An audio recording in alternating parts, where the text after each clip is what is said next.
নমস্কার, আশা করি সকলে ভালো আছেন। চলুন গল্প শুরু করা যাক।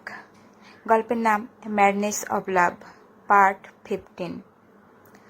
চার্ভিক যখনই বাইরে বেরিয়ে যায় ওর ফোনে কল আসে, আর ও নিজের ফোনের দিকে দেখলে ওর মুখে ডেভিল স্মাইল চলে আসে।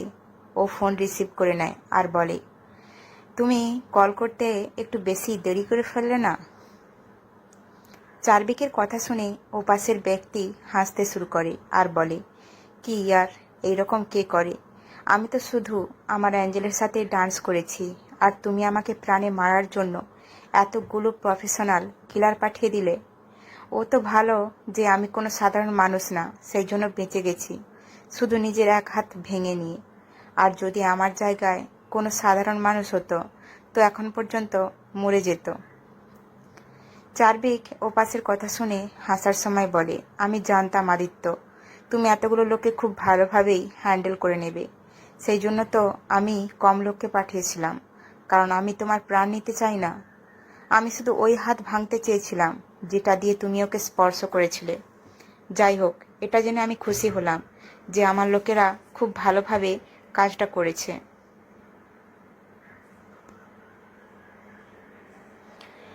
আদিত্য চার্ভিকের কথা শুনে হাসতে লাগে আর বলে, মনে হয় তুমি ভুলে গেছো যে ও কে আর কথা থেকে বিলং করে।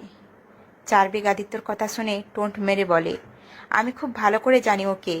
কেউ যদি ভুলে যায় সেটা হলো তুমি। ও আগেও আমার ছিল আর আজও আমারই রয়েছে, আর সব সময় আমারই থাকবে।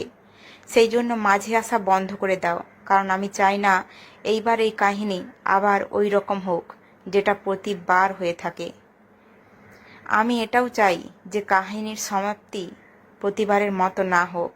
সেই জন্যই তো আমি ওকে তোমার কাছ থেকে দূরে করার চেষ্টা করছি, কারণ তুমি এটা খুব ভালোভাবেই জানো যে যদি তুমি আছো, আমি আছি, তো ওরাও নিশ্চয়ই থাকবে। আর প্রতিবারের মতো ওর দৃষ্টি তোমার উপরই রয়েছে, কারণ ও জানে তুমি ওকে নিজের কাছ থেকে দূরে যেতে দেবে না। আর এইবার ঘুরে ওটাই হবে তোমার জন্য, আর আমি এটা হতে দেব না। আদিত্য রেগে চার্ভিককে বললে। চার্ভিক ওর কথা শুনে বলে, আমাকে বলার প্রয়োজন নেই যে আনলকিং দৃষ্টি আমার উপর রয়েছে। আমি সব কিছু জানি, আর আমি এইবার কাহিনী পরিবর্তন করেই ছাড়ব। ওকে এইবার আমাকে ভালোবাসতে হবে, আর ওকে আমার সাথে বাঁচতেও হবে। এইবার ওর ঘৃণা আমার ভাগে আসবে না। তোমার ভাগের ঘৃণা আসবে না, বরং চলে এসেছে।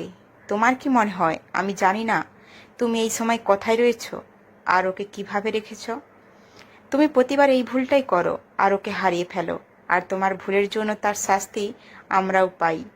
কিন্তু এইবার আমি এই রকম কিছু হতে দেব না। এইবার আমি ওকে তোমার কাছ থেকে দূর করেই ছাড়ব। এইবার ও আমার হবে, যেটা ওর ভাগ্যে রয়েছে। এইবার ওর ভাগ্য আমি তোমাকে বদলাতে দেব না। তুমি শুধু একটা ভুল করবে আর আমি ওকে তোমার দৃষ্টি থেকে অনেক দূরে নিয়ে চলে যাব। এই বলে আদিত্য কল কেটে দেয়। চার্ভিক রেগে ফোন ছুঁড়ে ফেলে দেয় আর চিৎকার করে বলে, এইবার আর ওই রকম হবে না। ওকে আমার সাথেই বাঁচতে হবে। এইবার ওকে আমাকে ভালোবাসতেই হবে। এইবার আমি তোমাকে হারাতে পারবো না। আর যদি কেউ তোমাকে আমার কাছ থেকে দূর করার চেষ্টা করে তো তার সাথে এই পুরো দুনিয়া আগুন লাগিয়ে দেব। ওর চোখ গোল্ডেনের মতো উজ্জ্বল লাগছিল, আর ওর মুখে এমন স্মাইল ছিল যা দেখে দুর্বল হৃদয়ের মানুষের হার্টবিট বেড়ে যাবে। অন্যদিকে চার্ভিক চলে যাওয়ার পর কিছু সময় পরে আশিকা উঠে পড়ে আর সবার আগে কিছু পরার জন্য ড্রেস খুঁজতে শুরু করে। ও গিয়ে যখন কাবার্ড খোলে তো দেখতে পায় যে মেয়েদের ড্রেস রাখা আছে, যেগুলো ওর জন্যই ছিল। ওখানে ওর প্রয়োজনের প্রতিটা জিনিস উপস্থিত ছিল। ও নিজের জন্য একটা টপ আর সিম্পল জিন্স বের করে পরে নেয়। তারপর ওই জায়গা দেখতে লাগে সবার আগে। ওই রুম থেকে দেখে তারপর হলে চলে যায়, আর ও দেখতে পায় যে ওখানে কেউ নেই। ইনফ্যাক্ট ওই জায়গাটা পুরোপুরি নিশ্চুপ ছিল, আর তার জন্য ভয়ঙ্কর টাইপের দেখতে লাগছিল। আশিকা একটু ভয়ে ভয়ে ওই জায়গা ভালোভাবে দেখতে লাগে, এই আশাতে যে কোনো তো রাস্তা পাবে বাইরে যাওয়ার জন্য। ও অনেক সময় পর্যন্ত চারপাশে সব কিছু খুঁজে দেখে, কিন্তু বাইরে যাওয়ার কোনো রাস্তা পায় না। যার ফলে হাইপার হয়ে ও যেখানেই বসে পড়ে আর নিজের মাথা হাঁটুর মধ্যে রেখে জোরে জোরে কাঁদতে শুরু করে দেয়। ওই মেনশনের সামনে একটা গাড়ি এসে থামে, আর ওর ভেতর থেকে জাহ্নবী আর বিবেক বাইরে বেরোয় আর ওই বড় গেটের সামনে গিয়ে দাঁড়িয়ে পড়ে। তারপর পার্থর কথা মনে পড়ে, আর তখন জাহ্নবী আর বিবেক মেনশনের পেছন দিকে রাস্তায় চলে যায় আর একটা ঝোপঝাড় সরিয়ে ওখানে একটা বোতাম প্রেস করে, আর যার ফলে একটা আন্ডারগ্রাউন্ডের রাস্তা খুলে যায়। ওরা তাড়াতাড়ি ওই রাস্তার ভেতরের দিকে চলে যায়। কিছু সময়ের মধ্যেই ওরা স্টোর রুমে পৌঁছে যায়, আর তারপর ওই রুমের বাইরে আসে আর আশিকার নাম নিয়ে ওকে খুঁজতে শুরু করে। আশিকা যখনই জানা পরিচিত আওয়াজ শুনে তো ও নিজের জায়গা থেকে উঠে দাঁড়িয়ে পড়ে, আর যেখান থেকে আওয়াজ আসছিল সেই ডাইরেকশনে দেখতে লাগে। ওখানে ওর মামা আর পাপাকে দাঁড়িয়ে থাকতে দেখে। ওদের ওখানে দেখতে পেয়েই আশিকা দৌড়ে ওদের কাছে যায় আর জড়িয়ে ধরে জোরে জোরে কাঁদতে লাগে, আর একটাই শব্দ বারবার বলছিল, প্লিজ মাম্মা, আমাকে বাঁচিয়ে নাও, আমি এখানে থাকবো না। জাহ্নবী ওকে শান্ত করে আর ওর মুখে হাত দিয়ে ওর দিকে দেখার সময় বলে, তোমার কিছু হবে না, তোমার মাম্মা চলে এসেছে, তাই না? সে তোমাকে ঠিক বাঁচিয়ে নেবে। এখন শুধু তোমাকে এখান থেকে অনেক দূরে চলে যেতে হবে, যেখানে চারদিকের ছায়াও যেন না পড়ে। জাহ্নবীর কথা শুনে আশিকা অনেক ঘাবড়ে যায়, কারণ সত্যি বলতে আজ পর্যন্ত ও বাইরের জগৎ সেরকমভাবে দেখেনি। ও যখনই বাইরে যেত চারদিকের সাথে যেত, না হলে বাড়ির লোকের সাথে যেত, আরও সেই জায়গায় যেত যেখানে ও যাওয়ার জন্য পারমিশন পেত। এদিকে জাহ্নবীর কথা শুনে আশিকা নিজের চোখে জল নিয়ে ওনার দিকে দেখতে লাগে আর বলে, আমি কোথায় যাব মাম্মা? কারণ তুমি আজকের আগে তো আমাকে বাড়ি থেকে একটু দূরে যে গার্ডেন রয়েছে সেখানেও একা যেতে দিতে না, তাহলে আমি বাইরের দুনিয়াতে কিভাবে যাব? জাহ্নবী ওর কথা শুনে কাঁদতে লাগে, কিন্তু তারপর নিজের চোখে জল পরিষ্কার করে বলে, তুমি তো আমার স্ট্রং বাচ্চা, তাই না? তুমি যেখানেই যাবে সেখানে ঠিক নিজেকে অ্যাডজাস্ট করে নেবে, আর আমি জানি তুমি নিজেকে ঠিক সামলে নেবে। শুধু এখন তোমাকে এখান থেকে অনেক দূরে চলে যেতে হবে, আমাদের কাছে টাইম নেই। এই বলে উনি আশিকাকে পেছনের রাস্তা দিয়ে বাইরে নিয়ে যেতে লাগে। জাহ্নবী নিজের সাথে আনা ব্যাগ নিয়ে আশিকার হাতে দিয়ে বলে, এখানে তোমার প্রয়োজনের সব কিছু জিনিস রেখে দিয়েছি, আর এতে টাকাও রয়েছে। এই টাকা তুমি নিজের প্রয়োজনে লাগাতে পারো, আর আমি ওখানে আমার একজনের ফ্রেন্ডের সাথে কথা বলে নিয়েছি, ও তোমাকে অ্যাডমিশন আর তোমার থাকার জায়গা দেখে নেবে। আমার ওই ফ্রেন্ডের সম্বন্ধে বাড়ির লোক কেউ কিছু জানে না, সেই জন্য চারদিক তোমার কাছে পৌঁছতে পারবে না, আর আমিও চেষ্টা করব তোমার সাথে দেখা করার। আর কিছু সময় পরে আশিকাকে একটা অন্য গাড়িতে বসিয়ে দিয়ে বলে, এই গাড়ি তোমাকে তোমার ডেস্টিনি পর্যন্ত নিয়ে যাবে, আর ওই ফ্রেন্ডের অ্যাড্রেস আমি তোমার ব্যাগে রেখে দিয়েছি। অন্যদিকে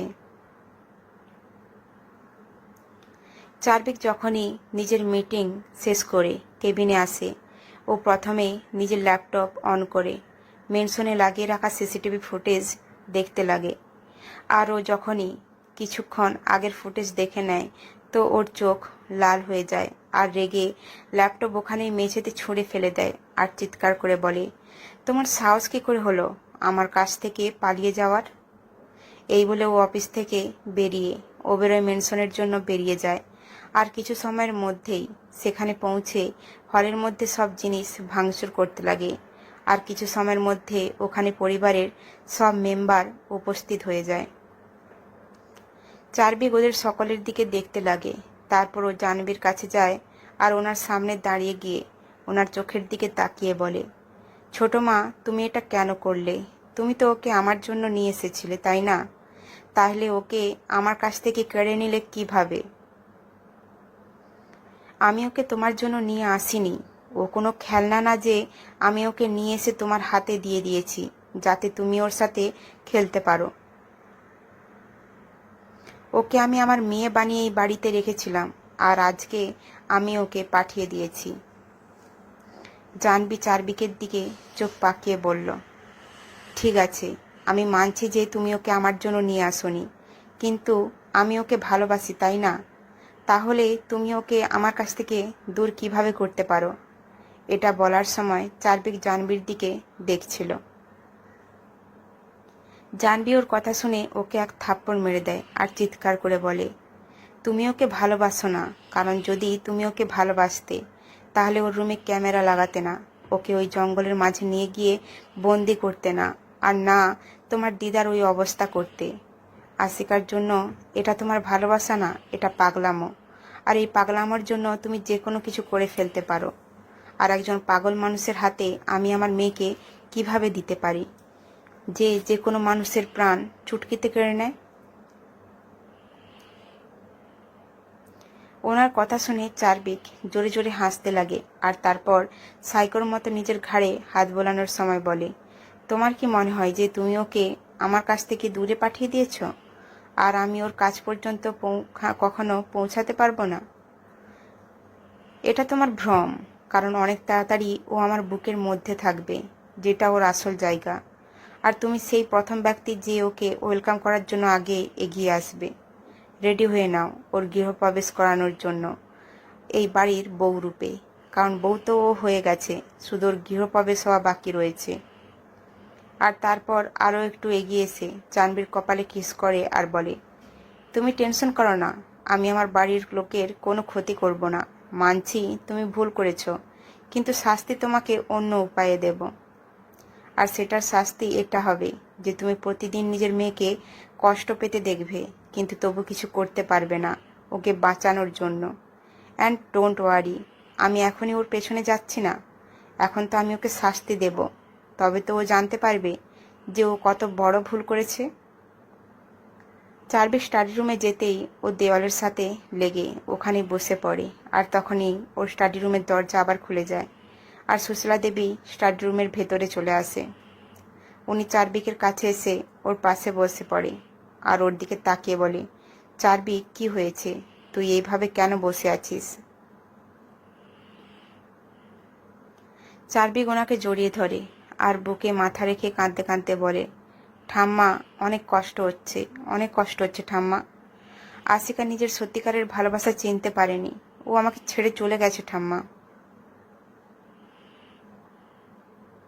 সুশীলা দেবী ভালো করে বসে চারবিকের মাথা নিজের কোলে রেখে ওর মাথায় হাত বুলে দেওয়ার সময় বলে, তুই এই রকম ভাবিস না, হতে পারে ওকে কিছু টাইম দিলে ও বুঝে যাবে তোর ভালোবাসাকে, ও তোকে নিশ্চয়ই অ্যাকসেপ্ট করে নেবে, শুধু ওকে কিছু সময় দে।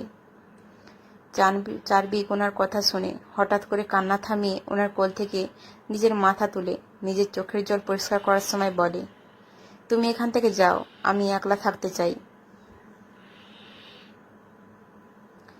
এই বলে ওখান থেকে উঠে দাঁড়িয়ে পড়ে আর ওখান থেকে চলে যেতে লাগে। তখনই সুশীলা দেবী ওকে থামিয়ে দিয়ে বলে, চারবিক, থেমে যা, কোথায় যাচ্ছিস? আমি তোকে একা ছাড়তে পারি না। চারবিক ওনার দিকে না তাকিয়েই বলল, এখন এর অভ্যাস করতে হবে, তাই না? এই বলে ওখান থেকে বেরিয়ে যায়। ও সোজা নিজের বেডরুমে চলে যায় আর সেখানে থাকা কাবার্ডের কাছে গিয়ে একটা বোতাম প্রেস করে আর ওখানে একটা দরজা ওপেন হয়ে যায় আর সোজা ওই রুমের ভেতরে চলে যায়। ও সোজা গিয়ে বেডে বসে পড়ে আর নিজের মাথা ঝুঁকিয়ে শুধু একটাই কথা বলতে থাকে, ও ভুল করেছে, অনেক বড় ভুল। তখনই ওর সামনে একজন ব্যক্তি এসে দাঁড়িয়ে যায়। ওই ব্যক্তি ওর সামনে চলে আসে আর ওখানে হাঁটু গেড়ে বসে পড়ে। ওই ব্যক্তিকে ওখানে দেখতেই চারবিকের চোখ রাগে লাল হয়ে যায় আর ও নিজের মাথা বাঁকিয়ে ওই ব্যক্তির দিকে দেখতে থাকে। তারপর ওই ব্যক্তির হুডি ধরে টেনে ওই রুম থেকে অ্যাটাচ অন্য রুমে নিয়ে চলে যায় আর ওকে খুব খারাপভাবে মেঝেতে ছুঁড়ে ফেলে আর একটা বড় স্ক্রিনের দিকে দেখতে লাগে, যেখানে শুধু আশিকার ভিডিও চলছিল। কোনোটাতেও স্মাইল করছিল, কোনোটাতেও গার্ডেনে ছুটছিল, আর কোনোটাতে জাহ্নবীর সাথে জেদ করছিল।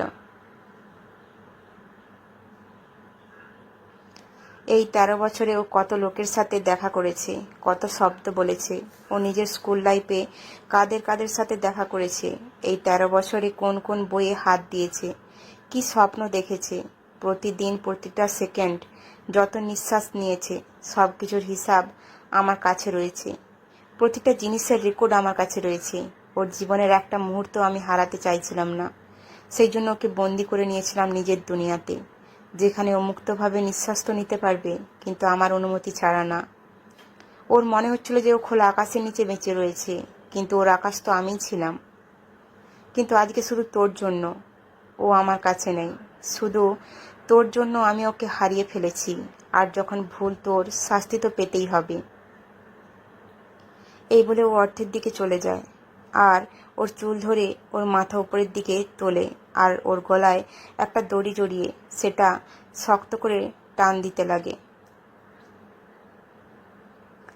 আমি ছোটবেলা থেকেই ওকে ভালোবাসি, এত ভালোবাসি যে ওর প্রতিটা স্বপ্ন পূরণ করার জন্য ওর সেই চোখ নিজেই হয়ে গেছি, যেটা দিয়ে ও স্বপ্ন দেখে। আর সেই চোখেই ও আমার কাছ থেকে দূরে যাওয়ার স্বপ্ন কি করে দেখে বসলো। কিছু ঘন্টা আগে আমি কত খুশি ছিলাম, ভেবেছিলাম আমার লাইফ বদলে যাবে, কারণ ও আমার হয়ে গেছে। কিন্তু তুই তো ওকে আমার কাছ থেকে দূর করে দিলি। বল পার্থ, কেন এমন করলি আমার সাথে?